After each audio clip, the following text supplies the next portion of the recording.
লিখেন হুজের ব্যবহার, হুজ।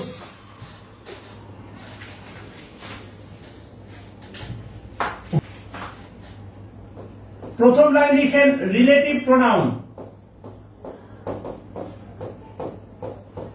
লিখেন রিলেটিভ প্রোনাউন হু এর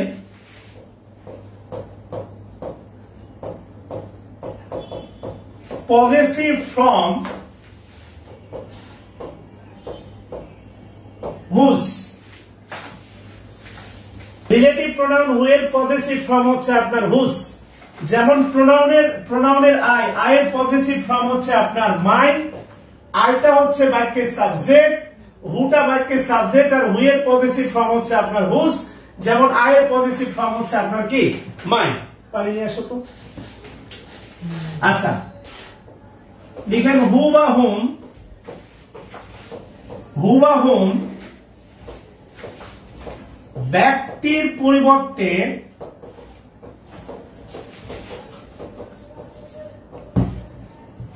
বসলেও, লিখেন হু বা হুম ব্যক্তির পরিবর্তে বসলেও হু শব্দটি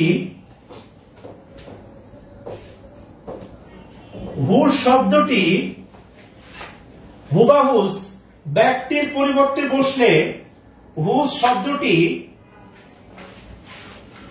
শব্দটি ব্যক্তি, বস্তু,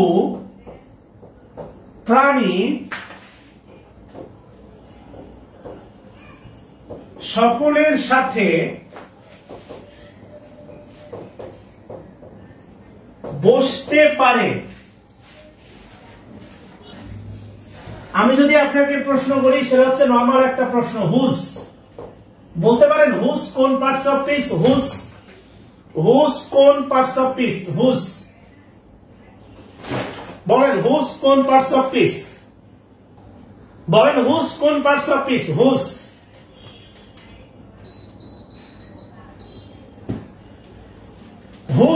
হুজকে যেভাবে চিন্তা করি না কেন, হুজ হচ্ছে আপনার অ্যাডজেক্টিভ। হুজ হয় মূলত রিলেটিভ অ্যাডজেক্টিভ, আবার এই হুজ হচ্ছে আপনার ইন্টারোগেটিভ অ্যাডজেক্টিভ। এটা দ্বারা প্রশ্ন করলে এটা হচ্ছে ইন্টারোগেটিভ অ্যাডজেক্টিভ, আর এটা যদি যুক্ত করে অ্যান্টিসিডেন্ট থাকে তখন এর নাম হচ্ছে রিলেটিভ অ্যাডজেক্টিভ।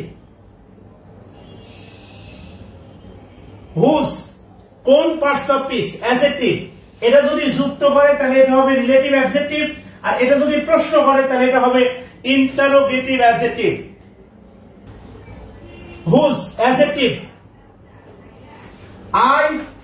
আই থেকে মি থেকে হচ্ছে আপনার মাই, হু, হুম, আরেকটা হচ্ছে আপনার হুজ।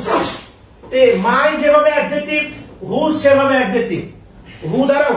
হুজ দ্বারা প্রশ্ন করলে এটা হবে ইন্টারোগেটিভ অ্যাডজেক্টিভ, আর হুজ দিয়ে বাক্য যুক্ত করলে এটা হবে রিলেটিভ অ্যাডজেক্টিভ। এটা প্রোনাউন থেকে উৎপত্তি। আলেমের ঘরে জালেম জন্ম নেয়, এটা প্রোনাউনের ঘরের কুলাঙ্গার। মাই হচ্ছে প্রোনাউনের ঘরের কুলাঙ্গার, কথা বুঝছেন? এভাবে শেখানো যায় না ভাই, আপনারা মানে আনাড়ি টাইপের, আপনাদেরকে শেখানো আসলে কঠিন। আপনারা যেরকম মানে ম্যাচিউর আচরণ করতেছেন না, মানে একদম বাচ্চা মেয়ে আচরণ করতেছেন, বিশ্বাস করেন। আচ্ছা, লিখেন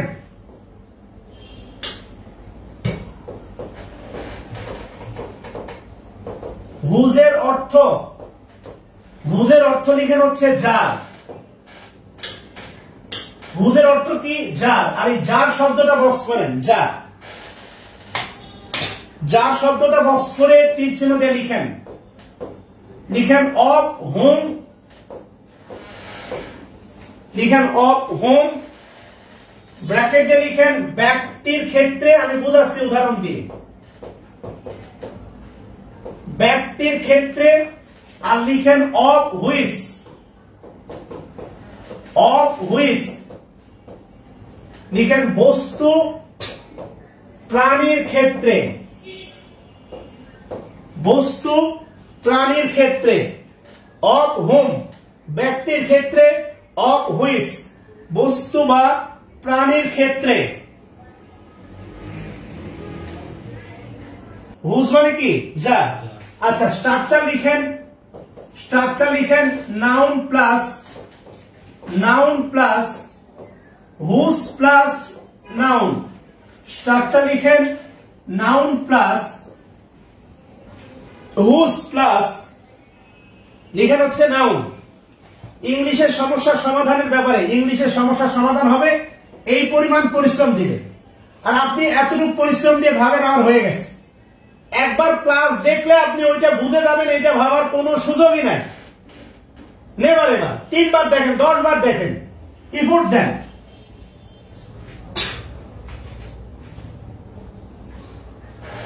লিখেন whose, noun plus whose plus noun.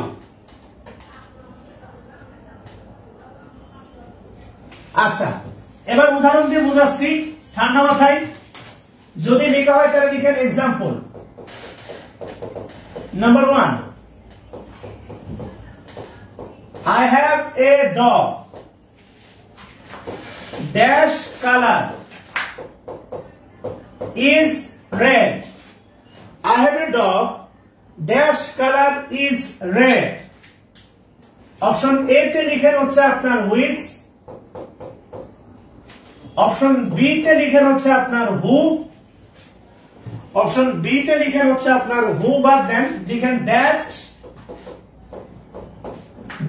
Option C তে লিখেন আপনার, অপশন সি তে লিখেন হচ্ছে আপনার ইটস, আর অপশন ডি তে লিখেন হচ্ছে আপনার হুজ।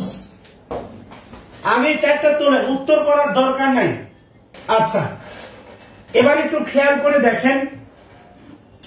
প্রথম কথা হচ্ছে আপনার ইটস হবে না। কেন হবে না? লিখে রাখেন ইটস দ্বারা, লিখেন ইটস দ্বারা, এটা সরি ইটস হবে না, ইটস হবে না। কারণ হচ্ছে লিখেন ইহা দ্বারা, ইহা দ্বারা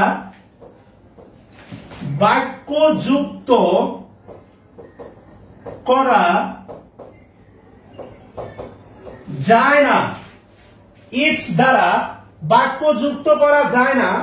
কেননা আপনি একটা জিনিস খেয়াল করে দেখেন, আমাদের ফাইনাইট ভার্ব আছে হচ্ছে আপনার 2টা, একটা হ্যাভ আর একটা হচ্ছে আপনার ইটস। ফাইনাইট ভার্ব আছে হচ্ছে 2টা। সো যেহেতু ফাইনাইট ভার্ব 2টা, ইটস দ্বারা যুক্ত করা যায় না।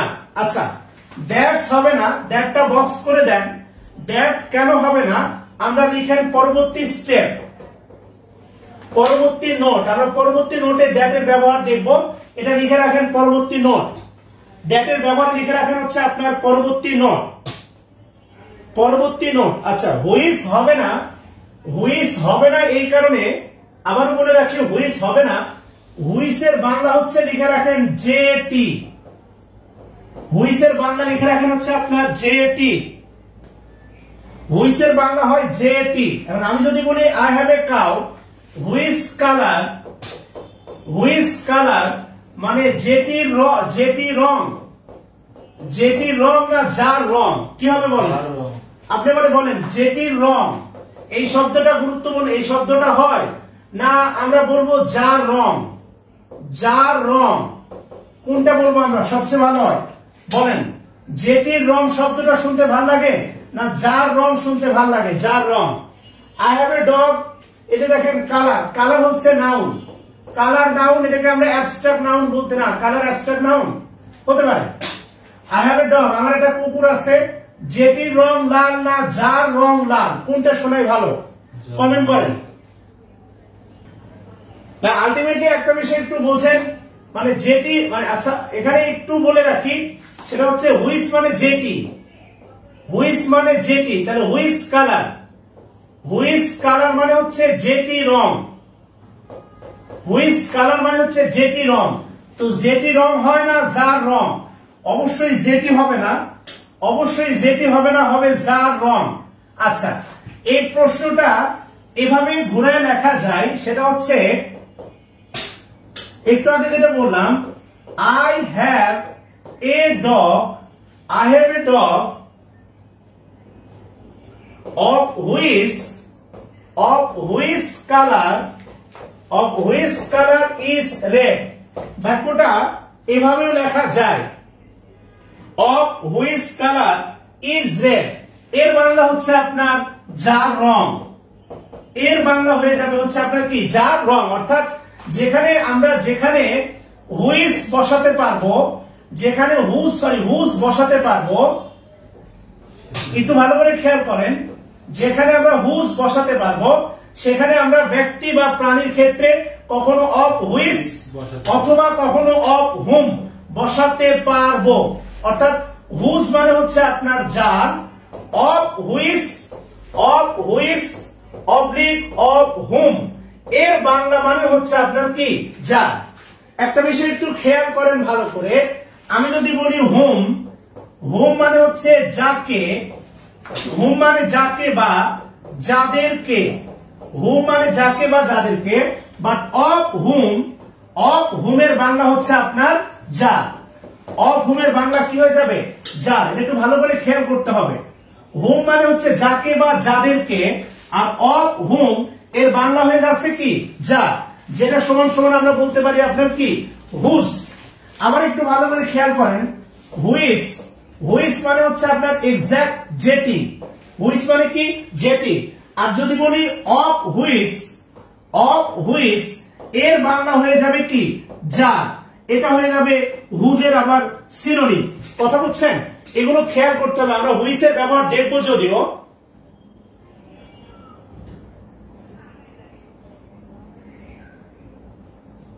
হ্যাঁ হুইচ বস্তুর ক্ষেত্রে বসবে, কালার হুইচ বস্তুর ক্ষেত্রে বসবে, কথা বুঝছেন কিনা? সো এই বিষয়গুলো একটু ঠান্ডা মাথায় খেয়াল করতে হবে। আমরা এখানে হুইচ দিতে পারবো না, হুইচ মানে যেটি, যেটি রং হয় না, যার রং হয়।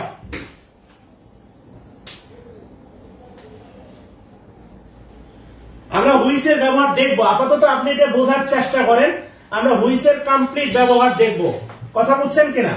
আমি আরো কিছু উদাহরণ দিচ্ছি, এরপরে ক্লিয়ার হয়ে যাবেন।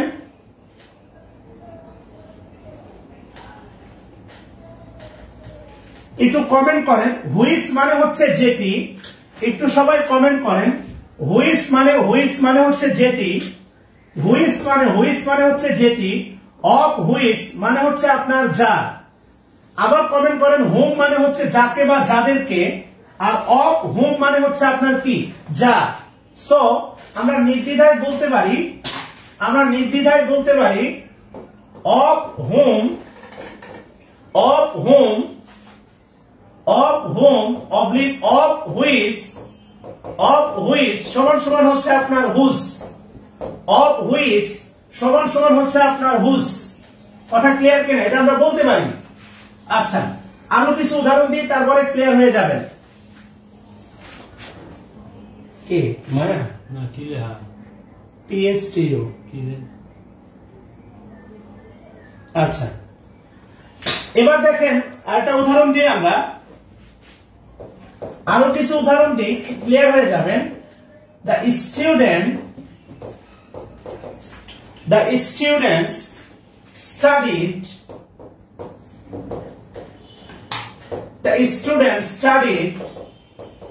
in the classroom.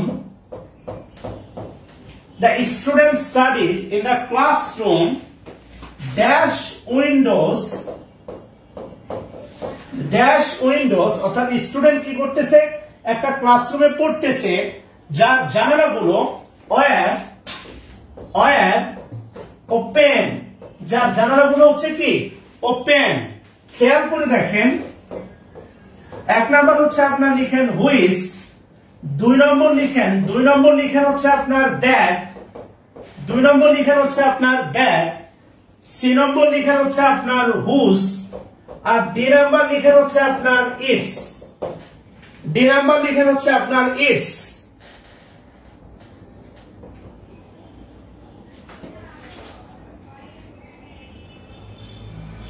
এবার একটু খেয়াল করেন,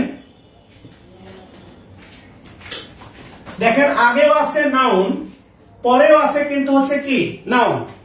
আগেও নাউন আছে দেখেন, পরেও নাউন আছে, খেয়াল করেন, আগেও নাউন আছে পরেও নাউন আছে, একটু ভালো করে খেয়াল করেন কেমন।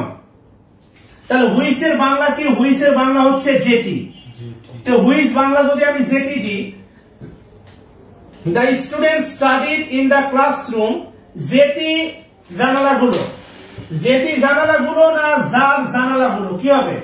যার জানালা। তাহলে এখানে অবশ্যই দ্যাট হবে না, অবশ্যই ইটস হবে না, হবে কি? হুজ। তাহলে হুজ দিতে পারি। আর যেহেতু জানালা কি ব্যক্তিবাচক না বস্তুবাচক? বস্তু। তাহলে হুজের পরিবর্তে কিন্তু আমরা অফ হুইচও দিতে পারি। মানে ক্লাসরুম অফ হুইচ, যার জানালা। এই যার জানালা মানে ক্লাসরুমের জানালা। খেয়াল করে দেখেন। হ্যাঁ, এই বাক্যের উত্তর হতে পারে দুইটা, একটা হুজও হতে পারে আর একটা হতে পারে কি? Of which.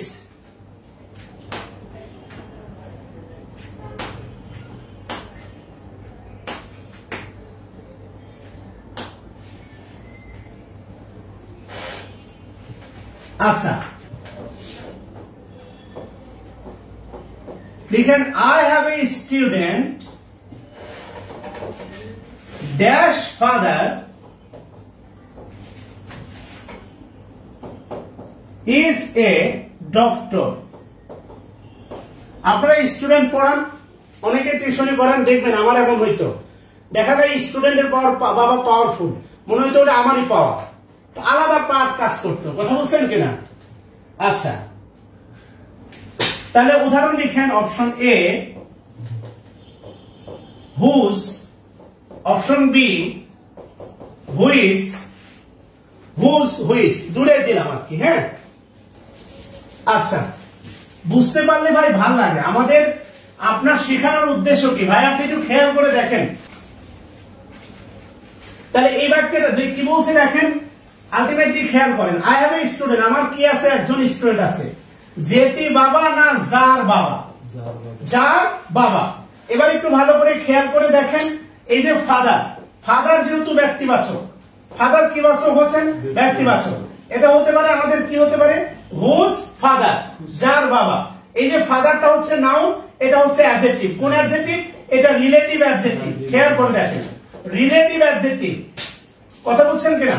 যার বাবা, অথবা আমরা দিতে পারি of hmm, of hmm father, যার বাবা ইজ এ ডক্টর। একটু ভালো করে খেয়াল করে দেখেন, আগে দুইটা ছিল বস্তুবাচক, এইটা যেহেতু ফাদার ব্যক্তিবাচক, এই কারণে বসে গেছে কি? এখানে হুজও বসতে পারে, আবার অফ হুমও বসতে পারে।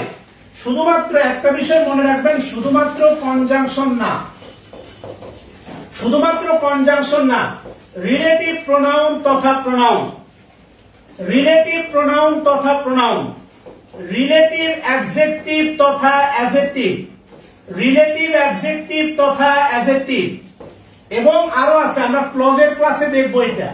রিলেটিভ অ্যাডভার্ব, রিলেটিভ অ্যাডভার্ব তথা অ্যাডভার্ব, যেমন হাউ, হোয়েন, হোয়ার, এই সবগুলো কনজাংশন।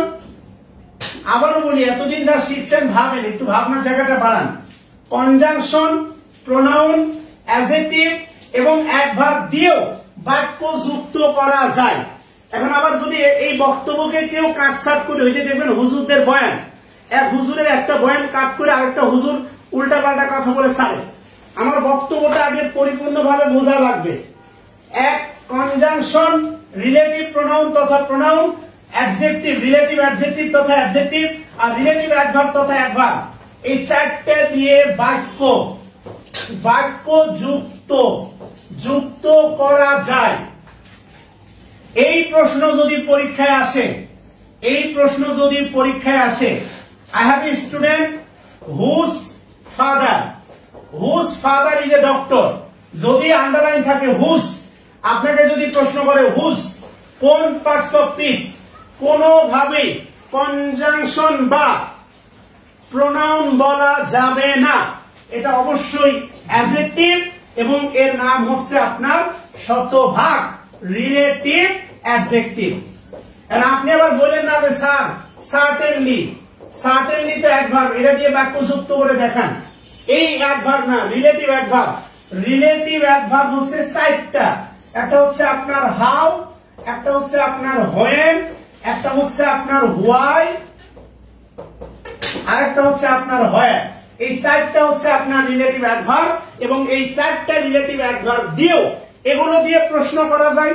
এখন তখন যখন প্রশ্ন করবেন, এই চারটা দিয়ে when, how, why, where, এই চারটা দিয়ে যখন প্রশ্ন করবেন, প্রশ্ন করলে এরা হবে ইন্টারোগেটিভ অ্যাডভার্ব। এই চারটা দিয়ে প্রশ্ন করলে এরা হবে ইন্টারোগেটিভ অ্যাডভার্ব। আর এই চারটি দিয়ে যুক্ত করলে অ্যান্টিসিডেন্ট থাকলে যুক্ত করে অ্যান্টিসিডেন্ট থাকলে এরা রিলেটিভ অ্যাডভার্ব। আর অ্যান্টিসিডেন্ট না থাকে যুক্ত করলে তখন এরা হবে কনজাংশন। অনেক ব্যবহার আছে ভাই, জানতে হবে। খালি হুজুগে একটা কথা বললাম ওইটাকে আপনি সংজ্ঞা ভেবে নিলেন, শেষ কথা ভেবে নিলেন। মনে রাখেন রাজনীতিতে শেষ বলে কিছু নাই। আবারও বলছি, রাজনীতিতে শেষ বলে কিছু নাই। ঠিক তেমনি ইংলিশ গ্রামারে শেষ বলে কিছু নাই। অনেক জানা লাগবে।